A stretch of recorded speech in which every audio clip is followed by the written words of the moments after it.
வணக்கம் மக்களே, இது உங்கள் விஐபி கம்ப்யூட்டர்ஸ் திண்டுக்கல்.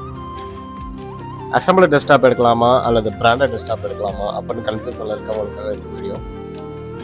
இதில் எங்களோட ஓன் சஜஷன், நீங்கள் பிராண்டட் டெஸ்க்டாப்பை சூஸ் பண்ணுறத விட அசம்பிளி டெஸ்க்டாப்பை சூஸ் பண்ணுறது ரொம்ப ரொம்ப நல்லது. என்ன ரீசன்னா, லோ காஸ்ட்டில் ஹை எஃபிஷியண்ட்டான மிஷின் உங்களுக்கு அசம்பிளி மட்டும் தான் கிடைக்கும்.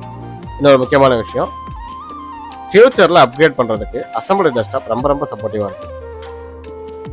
அண்ட் கேமிங் அதிகமாக யூஸ் பண்ணுறவங்களுக்கும்,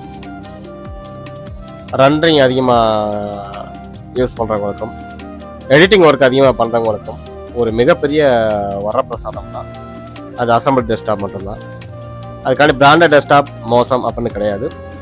பிராண்டட் டெஸ்க்டாப் யார் யாருக்கெல்லாம் செட் ஆகும்னா, college and school students and முக்கியமாக ஆஃபீஸ் ஒர்க் பார்க்குறவங்களுக்காக. ஏன்னா அவங்கெல்லாம் ஒர்க்கு லைட்டாக தான் இருக்கும், ஹெவியாக இருக்காது. இதிலே உங்களுக்கு புரிஞ்சிருக்கும். ஹெவியான ஒர்க்கு மேக்ஸிமம் அசம்பிளி டெஸ்க்டாப்பில் மட்டும் தான் சப்போர்ட்டாக இருக்கும். அண்ட் மோரோவர், நீங்கள் உங்கள் பட்ஜெட்டில் உங்களோட ஒர்க்குக்கு ஏற்ற மாதிரி பிசிஸை நீங்கள் சூஸ் பண்ண முடிவு பண்ணுறீங்க அப்படின்னா அசம்பிளி டெஸ்க்டாப்பில் உங்களுக்கு ரொம்ப ஹெல்ப்ஃபுல்லாக இருக்கும். பட்ஜெட்டுன்னு பார்க்குறப்பையும் உங்களுக்கு அசம்பிளி தான் பெஸ்ட்டாக இருக்கும்.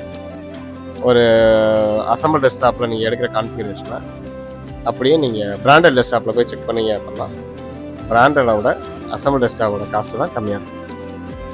ஸோ இந்த மாதிரி அசம்பிள்டு டெஸ்க்டாப் பிசி பில்டு பண்ணணும் அப்போ நீங்கள் முடிவு பண்ணுறீங்க அப்படின்னா நீங்கள் எங்களுக்கு தாராளமாக கான்டாக்ட் பண்ணலாம்.